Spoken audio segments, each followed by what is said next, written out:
ফ্যাসিস্টদের দীর্ঘ শাসনামলে এইখানকার ভয়ঙ্কর আওয়ামী প্রশাসন, শিক্ষক সমিতি, ছাত্রলীগ মিলে কেবল শিক্ষার্থীদের নিগ্রহ করেই বসে থাকেনি, তারা এই দুঃশাসন এবং গোটা দেশ সাধারণ মানুষের উপরে অবাধ নিগ্রহ, গুম, খুন, চাঁদাবাজির পক্ষে নানা বয়ান এবং সম্মতি উৎপাদন করছে।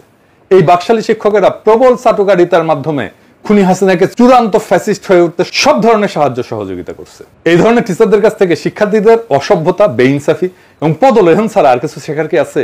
নাই তো। দেশবাসীর চোখের সামনে দিবালোকে বছরের পর বছর ধরে এমন সমস্ত অপকর্ম উন্মোচিত হওয়ার পরেও এইসব দুর্বৃত্তকে কেন রাষ্ট্রের অর্থে পালতে হবে?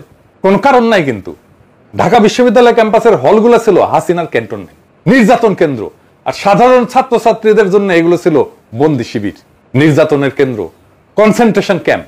বিরোধী চিন্তা লালনকারী শিক্ষার্থীদের অমানসিক নিগ্রহ করার দায়িত্ব ছিল ছাত্রলীগের উপর। ছাত্রলীগের গুন্ডারা সবচেয়ে বেশি সহযোগিতা পাইছে হলের প্রভোস্ট এবং হাউস টিউটরদের কাছ থেকে। তারা এখন আছে না ঢাকা বিশ্ববিদ্যালয়ে? সবাই আছে। আর প্রশাসন ব্যবস্থার চূড়ায় বসে দস্যু সর্দার সহ প্রক্টর বিশ্ববিদ্যালয় ব্যাপী জুলুম সন্ত্রাসের প্রায়োগিক দিকগুলো সমন্বয় করতেন। এমন অমানবিক, বর্বর, নিষ্ঠুর, নিগ্রহকারী ছাত্রলীগ নেতা, কর্মী এবং দায়ী শিক্ষকদের বিরুদ্ধে কখনো কোনো ব্যবস্থা নেয়নি হল বা বিশ্ববিদ্যালয় প্রশাসন।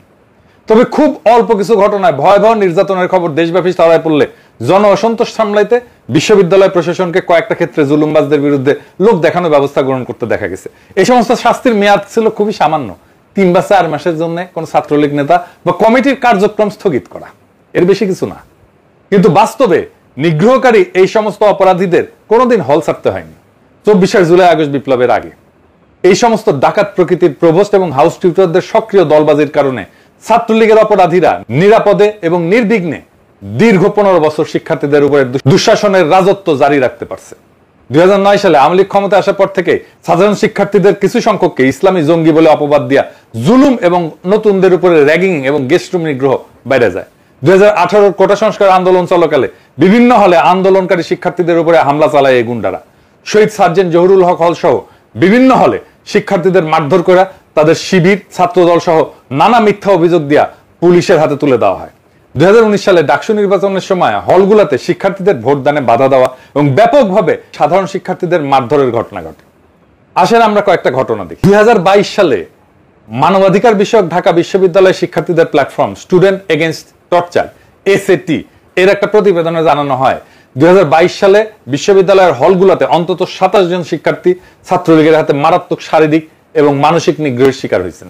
2023 সালে 23 জানুয়ারি ঢাকা বিশ্ববিদ্যালয়ের বিজয় 71 হলের শাহরিয়াদ এবং সাব্বির নামে 2 শিক্ষার্থীকে শিবির অপবাদ দিয়া ছাত্রলীগের কয়েকজন নেতা ধরে নিয়ে যায়। সময়টা ছিল তখন ছাত্রলীগের নতুন কমিটি ঘোষণার। কারণ যারা হল কমিটিতে বড় পদ চাইত তাদের নিষ্ঠুর আচরণের সক্ষমতা এবং পারঙ্গমতা প্রদর্শন করে দেখাইতে হতো। শাহরিয়াদ এবং সাব্বির ছিল ছাত্রলীগের নির্মমতার মহড়া, অর্থাৎ প্রদর্শনীর শিকার। 23 জানুয়ারি রাতেই 2 জনকে এক ছাত্রলীগ নেতার রুমে নিয়ে যায় সকলে মিলে বেদম পেটানো হয়। পরে সাংবাদিকরা রাত 3টার দিকে সেখানে গেলে ওই নিগ্রহ সামরিক সময়ের জন্য থামে এবং ভুক্তভোগীকে নিজেদের রুমে ফিরে যেতে দেওয়া হয়। সেই সময় দায়িত্ব পালনকারী প্রভোস্ট অধ্যাপক আব্দুল বাসেরের সঙ্গে যোগাযোগ করার চেষ্টা করলে তিনি কোনো সাড়া দেননি। এরপরে সাংবাদিকরা স্থান ত্যাগ করলে ছাত্রলীগের গুন্ডারা আবার সেই 2 শিক্ষার্থীকে ধরে নিয়ে আসে এবং সকাল 7টা পর্যন্ত তাদের উপর অমানবিক নিগ্রহ চালায়। খোঁজ নিয়ে পরে সকালে আবারও সাংবাদিকরা হলে আসেন। হাউস টিউটররা তখন সাব্বির এবং শাহরিয়াদকে প্রক্টরের কাছে নিয়ে যায়। যাত্রাপথে ছাত্রলীগের গুন্ডারা এদের অনুসরণ করতে থাকে। সেখানে ঢাকা বিশ্ববিদ্যালয়ের দুর্বৃত্ত প্রবণ প্রক্টর নির্যাতিত ওই 2 জনের কাছ থেকে বিশ্ববিদ্যালয় বিরোধী কোনো কাজে তারা অংশ নেবে না এমন একটা মুচলেখায় স্বাক্ষর দিতে বাধ্য করেন। এই প্রক্টর এখনো ঢাকা বিশ্ববিদ্যালয়ে আছে। উপস্থিত সাংবাদিকদের সহায়তায় এই ভুক্তভোগীদের শেষ পর্যন্ত তাদের অভিভাবকের কাছে পৌঁছে দেওয়া হয়। কিন্তু এত বড় একটা অপরাধের জন্য হল প্রশাসন বা প্রক্টর অফিস নিগ্রহকারী ছাত্রলীগের নেতা বা কমিটির বিরুদ্ধে কোন ধরনের শাস্তিমূলক ব্যবস্থা গ্রহণ করেনি। 24 মে 2023 সংঘটিত আর একটা ঘটনায় সূর্য সেন হলের ছাত্রলীগের সাধারণ সম্পাদক সিয়াম রহমান এবং তার অনুসারীরা 4 জন ছাত্রকে সারা রাত বেদম মারধর করে। পরের দিন বিকেলে এই সমস্ত নির্যাতিতদের কাছ থেকে মুচলেখা আদায় করে তাদেরকে হল থেকে বের করে দেওয়া হয়।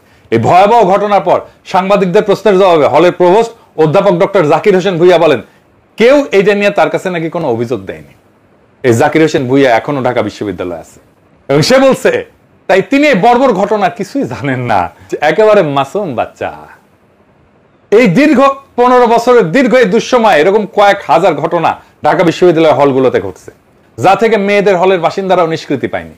এর ফলে অসংখ্য শিক্ষার্থীর জীবন এবং ক্যারিয়ার পুরোপুরি ধ্বংস হয়ে গেছে। আর এমন সব ভয়াবহ নিগ্রহের ঘটনার জন্য ছাত্রলীগের নেতাকর্মীদের চেয়ে বেশি দায়ী সেকুলার মনোবৃত্তির আড়ালে মূলত ইসলাম বিদ্বেষী ঢাকা বিশ্ববিদ্যালয়ের আওয়ামী বাকশালী শিক্ষক, কর্মকর্তা এবং কর্মচারী।